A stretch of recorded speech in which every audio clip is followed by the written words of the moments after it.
Why pay full price for your mobile when you can pay half? Just bundle your home internet and mobile services with Flow and save 50% on your mobile bill. That's money in your pockets every month. Plus now you get free YouTube and WhatsApp data. And you can share your plan with up to 3 other numbers. Upgrade now and get a free smartphone. Switch and keep your number. Learn more at discoverflow.co. Last year sizzled. This year, the hot seat is hotter than ever.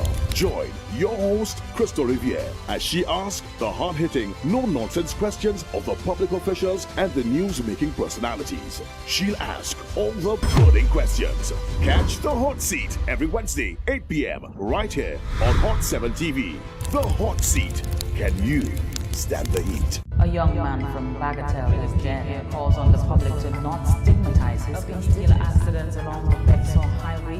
From Shastley welcomes the scrutiny of its CI. One man is in police custody following the shooting death of the wife of a police officer. Look out for the midday news with Daniela Edwin on Hot 7 TV. We ready for the road. Yo, Saint Lucia, it's your boy Pablo saying a wonderful good morning to you wherever you are. And don't forget, every weekday on Hot 7 from 6 a.m. to 9 a.m. something called Vibes at Sunrise with your boy Shannon LeBon. Tune in to keep informed on the latest news and everything going around in the country. You don't know the vibes. Pablo in the building.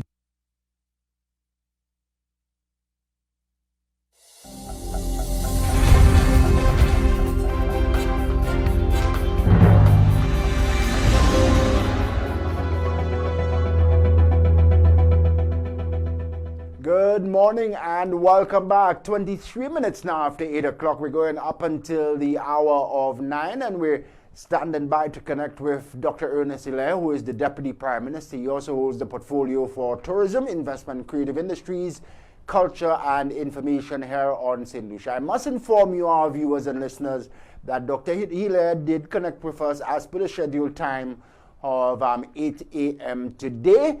However, we took the decision to delay the interview a bit because he was traversing through some morning traffic and we thought it very important to have him settled at his waterfront office prior to commencement of that interview. So he did connect with us on time. We are just on standby to reconnect with him this morning where we will facilitate that interview. A number of you have sent in questions. We have them here at the studio and we will definitely ask Dr. Hilaire those questions that you have submitted. I thank you so very much for sending us your questions here on Good Morning St. Lucia. Tomorrow is Friday. We have a toned down edition of the program tomorrow, Friday. I will lose the tie and will tone things down a bit. Also open the phone lines, give you an opportunity to call in and discuss various news headlines making news over the past week of importance. I want to discuss tomorrow the arrival of St. Lucia's Commonwealth Games delegation. They arrived on Tuesday and they were greeted at the House of Assembly. I want to discuss that on tomorrow's program, not the House of Assembly event, but the arrival of the team, what was done to greet the team, and what more you think can be done, should have been done, to celebrate the achievements of the team. Number of national records, personal bests were set at the Commonwealth Games, and of course the first ever silver medal for St. Lucia in athletics at Commonwealth Games, 60 years now after the Commonwealth Games was first established. Julian Alfred, of course, getting that silver medal. What do you think should be done, can be done for Julian's achievement to celebrate her? We'll discuss that tomorrow, Friday, right here on the program. I hope you join me then. Also happening tomorrow, I'll have a very special interview, keeping our focus on the crime situation here on St. Lucia. If you don't know by now, 238 square miles has made international news headlines within the last 72 hours following the death of Miss Diana Theodore in Choiseul in Saltybus, Monsieur in particular over the weekend. So we continue our focus here on the crime situation and what is being done to find recommendations to this growing national problem here on St. Lucia. Yesterday we had a very important and interesting show with the Seventh-day Adventist Mission. Somebody messaged me immediately after saying that they could have listened to the doctor from Canada who would have joined us yesterday, that crime reduction specialist.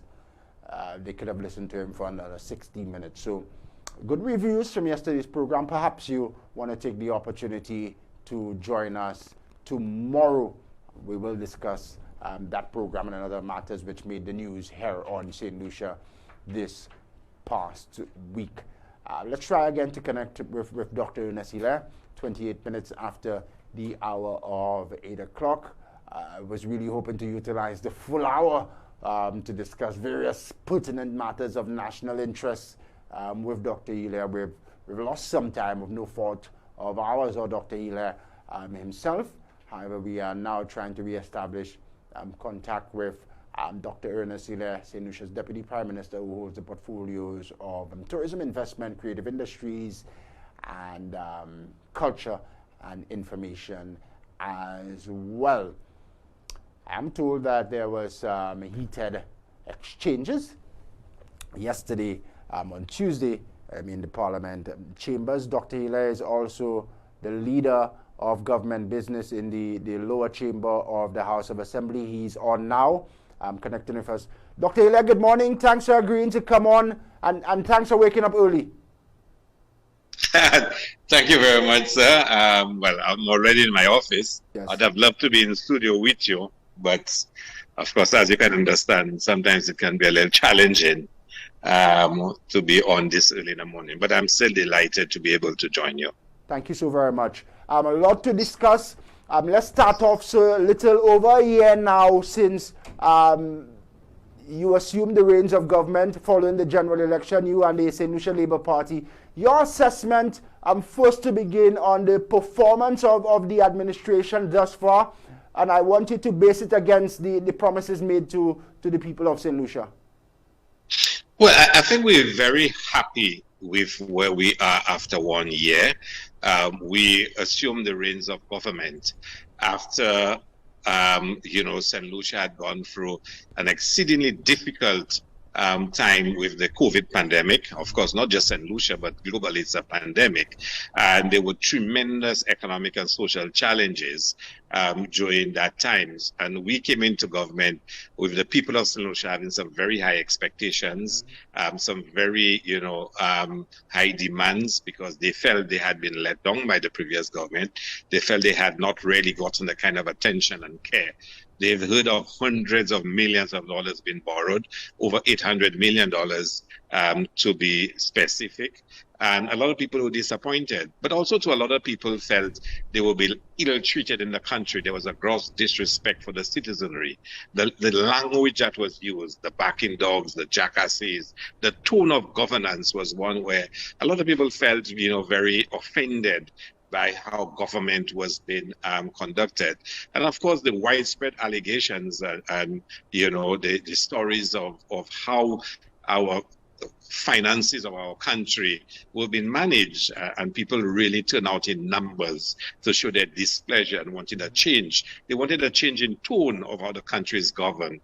They wanted to see greater accountability and greater transparency and greater prudence with how the financial management of the country would be conducted. But also they wanted a government that was focusing a lot on the people, which is why immediately upon becoming the government, one of the first things we did within 3 or 4 weeks was to announce that, all students going to school will no longer be required to pay the facilities fees. Hundreds of dollars each year parents had to find to pay for the children going to school. And we felt in the context of COVID and the challenges that people face, we had to immediately give them some relief.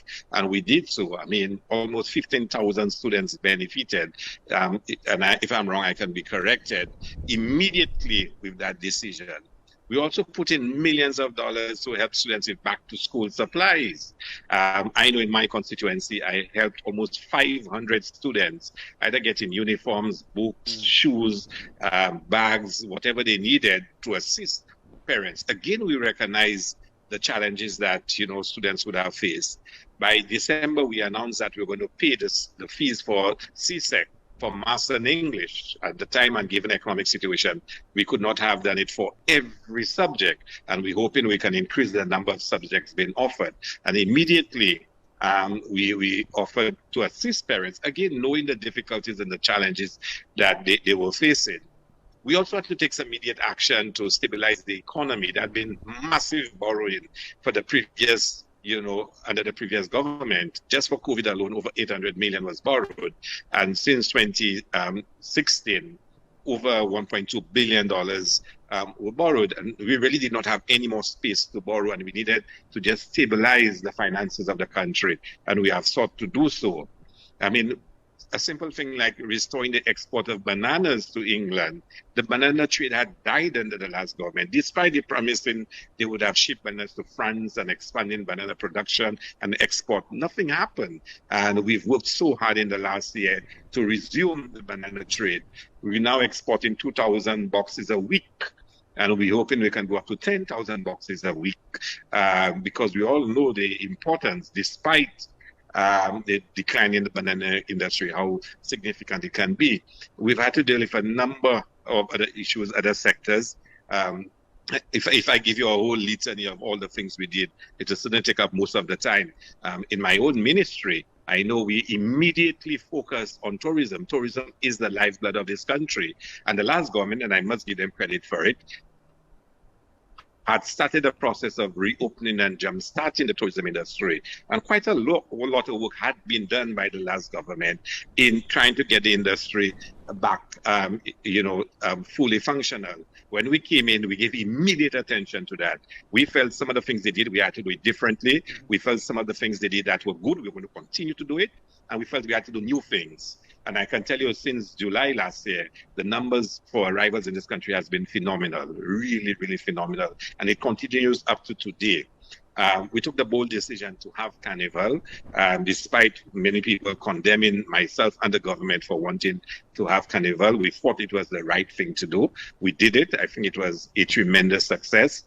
We announced that we were going to celebrate emancipation in a manner never done before in the history of Saint Lucia. And we felt we had to do that because we had a government, the last government, where the feeling was that colonialism was not bad after all. It was a good experience. And this is offending and insulting to people of African descent who predominate in this country.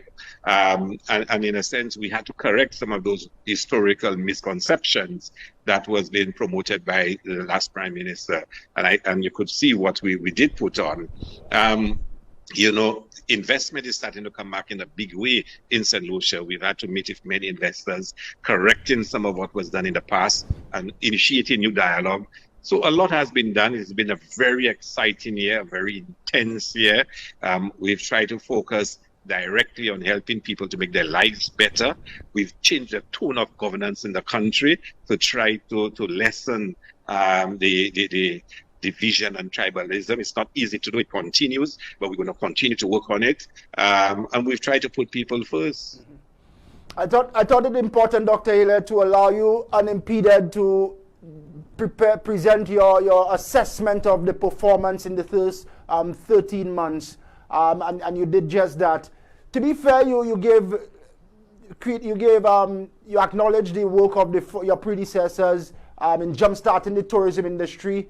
To be fair as well, you think there's some value in saying that they started the work in the move to get bananas back to the UK. You now boasted the 2,000 boxes. Some benefit for them there as well. Well, not benefit, but actually, go ahead. No, actually, no. I need to condemn them for what they did, because I don't know if St. Lucians fully appreciated what they did. The last government actually allowed Windfresh to go down under. We also lost the ships that were going to transport bananas to England for us. We once owned all those ships. We once owned the distribution company in England, the ripening company. So you cannot tell me on one hand, you now want to ship bananas back to England and even to France. And then the company that owns the asset that can allow you to do so, you allow it to go down under. And I think that's a major, major failing. That action is not consistent with wanting our banana industry to thrive once again, not at the same levels, and even expand in some ways to France. Yeah. And they allowed it. So right now, the chips that we once owned, we now have to pay exorbitant prices to move the bananas to England. Yeah. I couldn't even understand the logic for allowing that to happen. Have we lost? Dr. Hilaire is with us? No, I'm with you still. Yeah. Okay. Thanks for that. Where I was going, Dr. Hilaire, you said outright that you want to give them credit for jumpstarting the tourism sector post-COVID. The Windfirst discussion is one that we can have and one that will take a longer time frame than we currently have. Where I was going is there some, can you also say you give them some credence in the move to get bananas back into the UK? That's where I was moving. Quickly, yes or no? Did they play a role? No, I must tell you the pain and suffering of the banana farmer because of their actions will not allow me to be generous to them. All right, okay, fair enough. How much is the current economic climate affecting your plans to execute your full mandate? You've done considerable, a lot of work, as you said in your initial preamble. The full mandate, how much is it being affected by the current challenges? No, it is a very tight and serious economic situation that we're in. Globally, the world economy has not really restored to normalcy. In fact, it has gotten worse with the start of the Ukraine-Russia war. So just when you thought we were going to come out of COVID and the world would start back on a path to recovery and even, take off, that's not happened. And now we're struck with inflation. Prices are rising all over the world. Countries are really starting to buckle under the pressures of inflation. We in Saint Lucia, we are facing all those issues. Interest rates are going up significantly because one of the ways of countering inflation is to raise interest rates so there is less spending, and therefore you would be able to control that spiral effect. It makes borrowing more expensive for us as a government. So the whole world is now under greater economic certainty, not just COVID, but now the war in Europe and inflation. So it has put a lot of strain and stress on our own local economy. So it is difficult times. We've also lost the space for borrowing because there's been so much borrowing in the last 5 years. We virtually don't have much space to borrow. And we've not gone to the Parliament of Saint Lucia to borrow in any way. I mean, Saint Lucians made it a joke to call Madi Pueti. Every time we went to the house on a Tuesday to borrow more money. We try to avoid doing that. So it's been really, really challenging and difficult. And a lot of the things we want to do, we've not been able to execute it in the manner that we want to. But we believe that the most important thing is to stabilize the economy, reduce borrowing as much as possible, and to be a little more prudent in how we manage the finances of the country.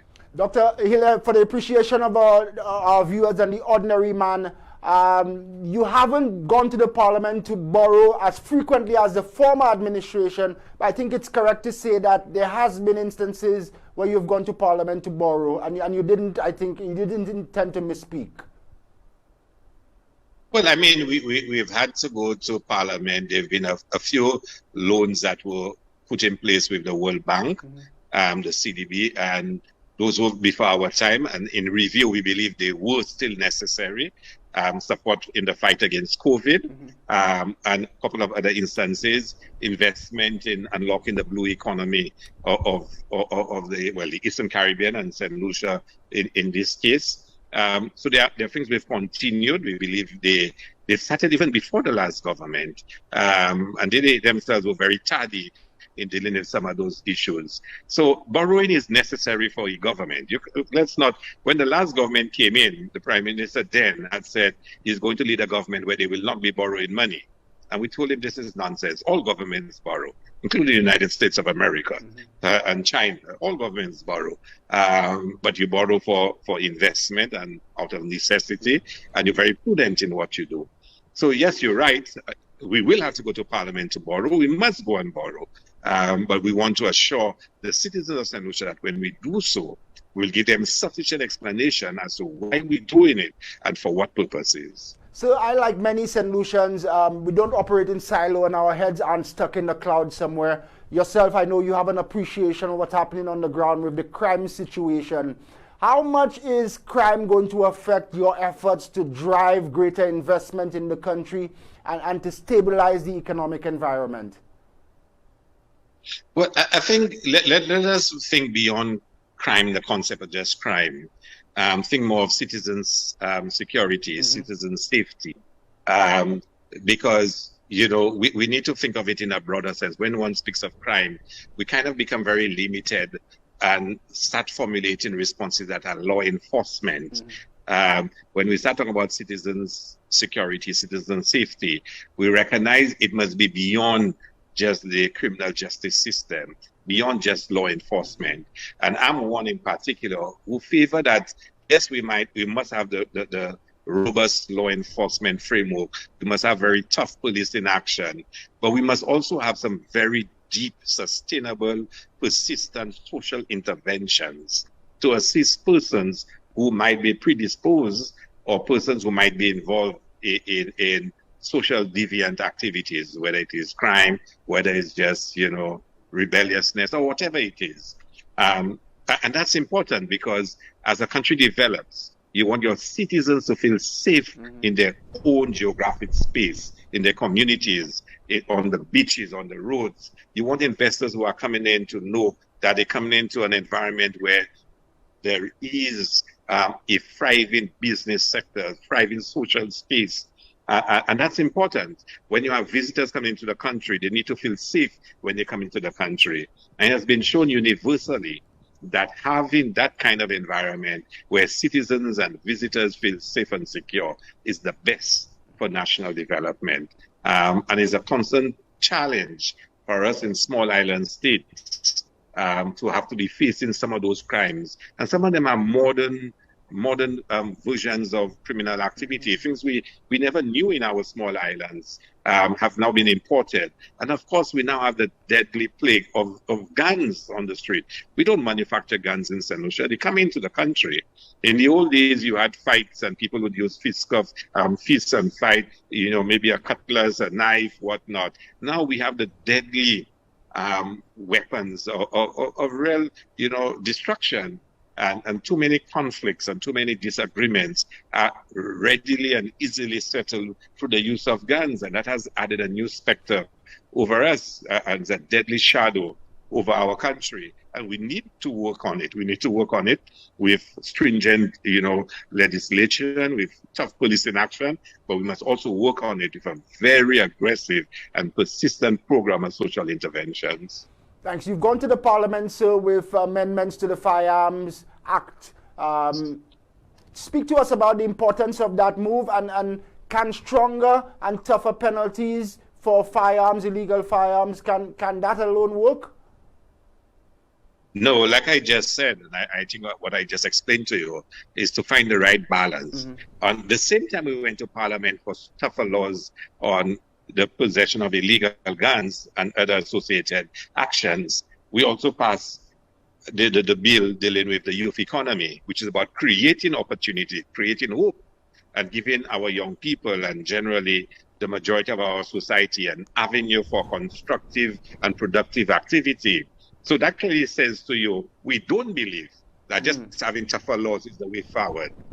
We believe tougher laws are necessary. There's a prevalence of guns in the society. They're coming in from multiple sources. Like I said, we don't manufacture guns. And it's causing a serious problem in our society. So we have to clamp down on it. We have to be able to take tough action. But at the same time, we're saying to the society, we need to create hope. We need to create opportunities. We need to create the space and the environment, the enabling environment where we can engage our citizens in more productive activity. Finally, for me on crime, so is there need for some outside intervention, some outside assistance? Because when you listen on the ground, citizens appear to be desperate for some answers and response. Well, I mean, I think that once you are faced with situations which are beyond your capacity, your technological capacity, your analytical capacity, you should seek help. It can be regional, it can be international, it can even be locally outside the public sector. So there are modern tools that can assist in solving our problems. And if the respective agencies, not just the police, any agency, agriculture, tourism, whatever agency we're referring to, if we don't have the capacity, then we should seek for help. We can go to the private sector in St. Lucia. We can go regionally or internationally to get help. So, I mean, for me, it's not even just about crime. Anytime, in any instance, in any sphere of activity, if we don't have the capacity to address the situations before us, we should be willing to look for help. Right. You said that you're operating within a tight fiscal space, and I know many appreciate that. In times like these, governments try to be creative to stimulate the economy through investment, and you also have the option of utilizing taxes. There's been great discussion recently on the value-added tax. What is the discussion like amongst your cabinet colleagues? Are you moving to reduce further on the tax, increase the value-added tax? Where are we at now? Well, we've not had any discussion at cabinet level about imposing any tax, value-added tax or increasing. There are a lot of discussion. A lot of it is political mischief. I am aware that there are agencies, international financial agencies that have expressed the views they expressed to the last government. I am aware that some agencies were not pleased with the action taken by the last government to reduce the VAT. I think the position then was that the benefits would not trickle down to the citizens, and we all saw that the VAT was reduced, but the people did not see cheaper prices, never did. And one wonders who benefited from the reduction in VAT, because nobody got the benefit of lower prices in any economic activity. So somebody must answer the question, why was it done and who benefited from it? So there are agencies that felt they had advised the last government not to do that, and the government insisted on doing it for their own reasons. They know why they did it. And there are agencies that keep the discussion on the table, but as a government we have not discussed it, and it is not something which is before us right now. The governor of the Eastern Caribbean Central Bank has shared an opinion with your administration, saying that he believes that the current 12.5 rate should be reviewed, and it is his personal opinion that it is inadequate at this time for St. Lucia to keep the 12.5% VAT rate. What is your opinion, sir? Well, again, like I said to you, I'm aware of those opinions that have been expressed, not just by him, but by other agencies, that what the last government did was faulty. And it was faulty because it was done and the people did not benefit from it.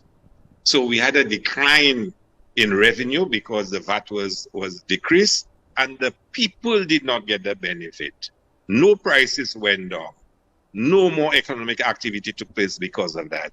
And the point is, why was it done? For whose benefit?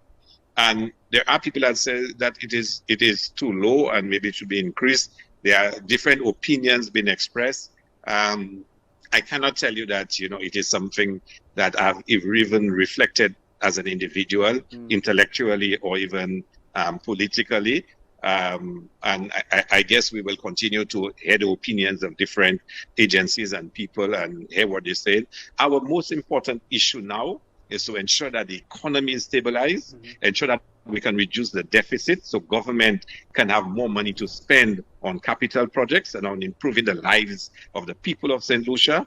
And I'm very focused on making sure that, the people of Castries South, the people of St. Lucia, lives are improved tremendously.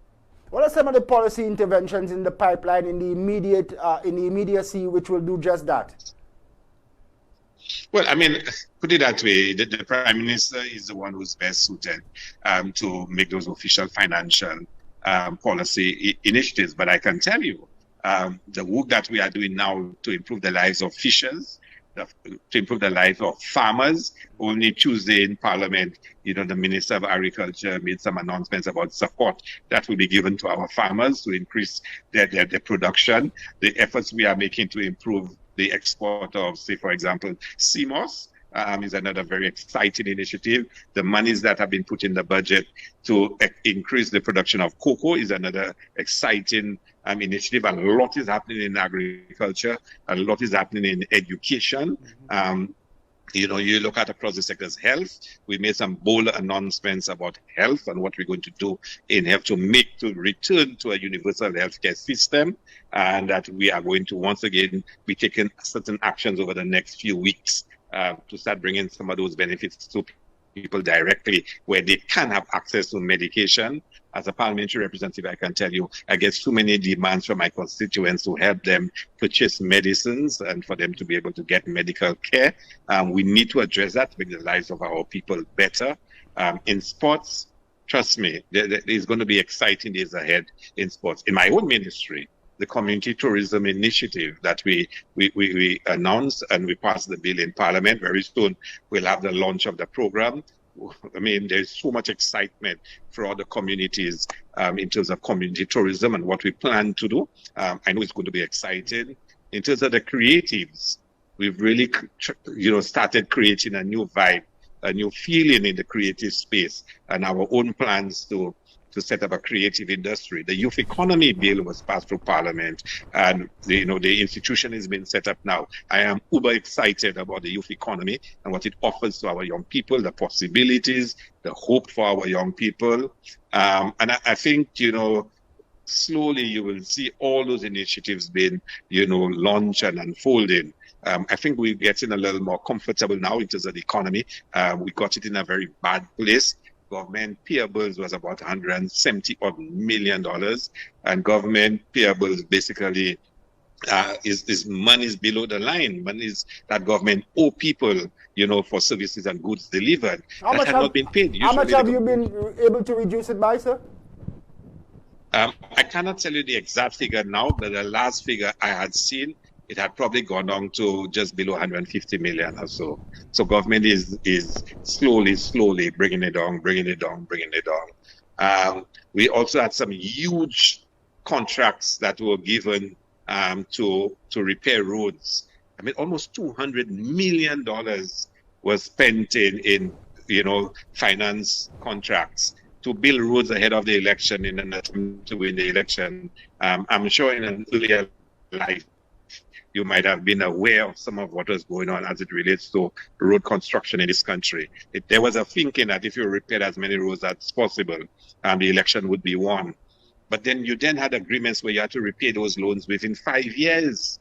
So you can imagine the stress on the cash flow of a country when you have almost $200 million to pay over 5 years. The stress and strain it places on the Treasury as against repaying that over 20 years. On the capital investments, Dr. Hilaire, specific the roads, we were told as a nation that there was a gas tax imposed to finance the construction of the roads. When you assumed office, did you find that gas tax, and how much was in the coffers there?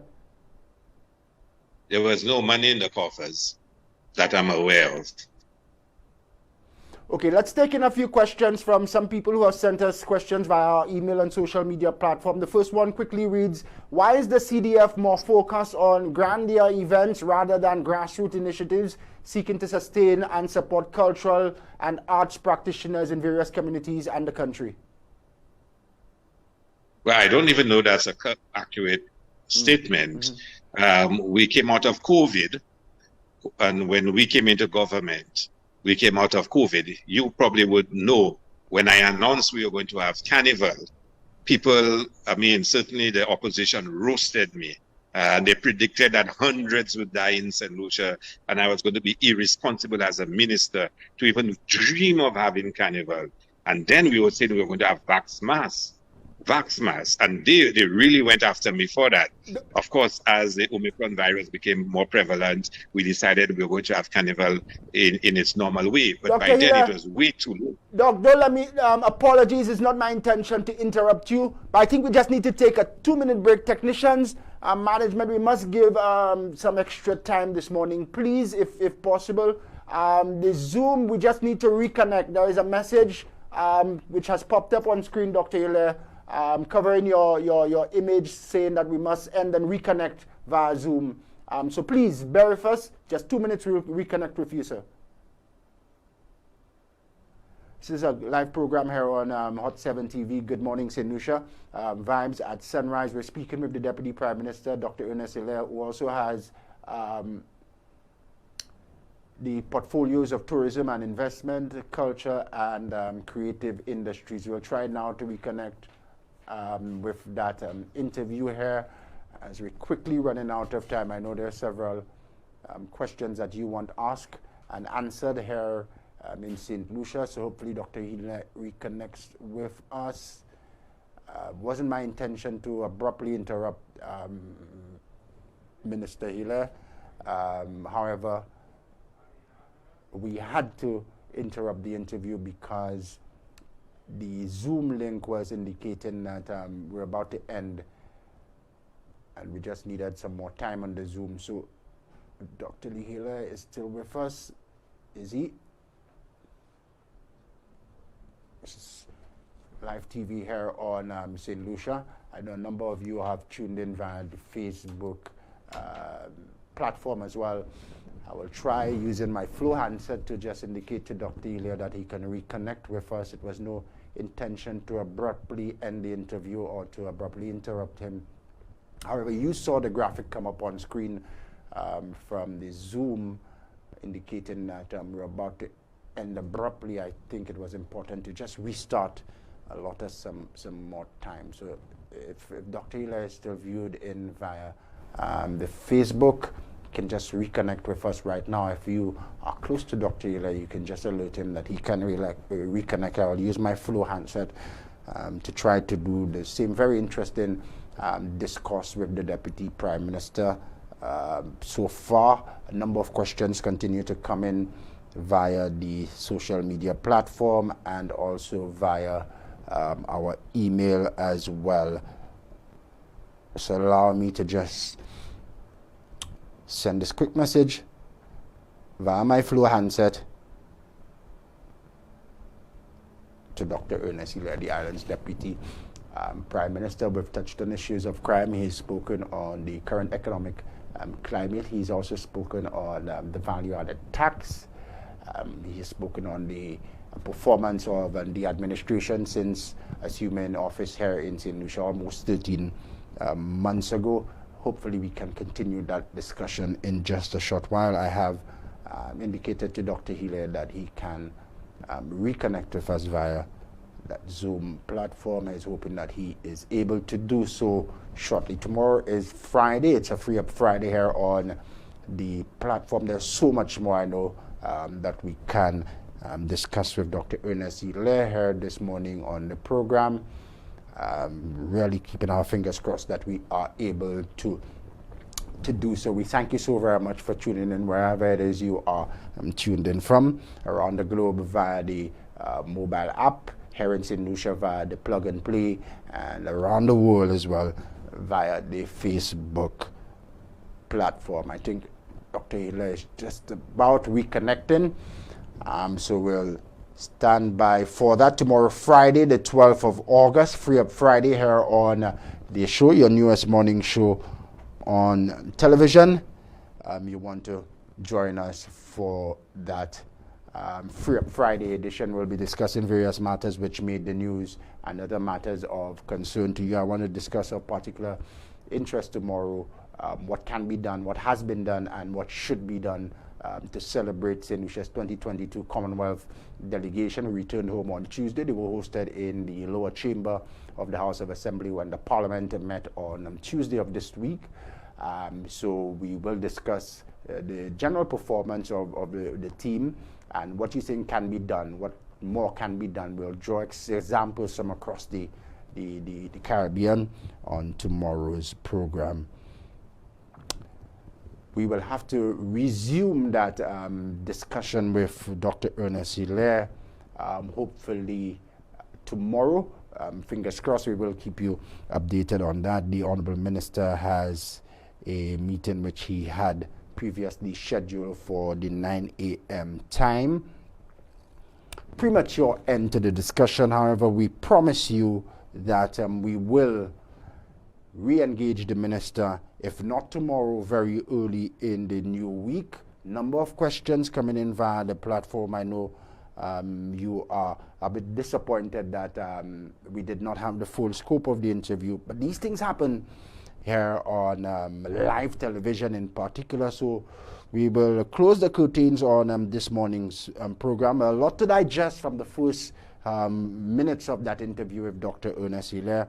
So we'll allow you to digest those points that he raised over the next 24 hours, the next 12 to 24 hours. We'll reconvene here, God willing, at 6 a.m. tomorrow, right here on Hot 7 TV. The program is called Good Morning St. Lucia. It is a vibe at every sunrise with yours truly, Shannon LeBon. So once again, a premature end to the interview. No fault of the Honourable Minister, no fault of ours. The software, the Zoom platform indicating that we had to take a break at that time because it would have ended prematurely on us. However, that is what we have had to live with this morning on the platform. We will reconvene that discussion with Dr. Ernest Hilaire at a subsequent time. On behalf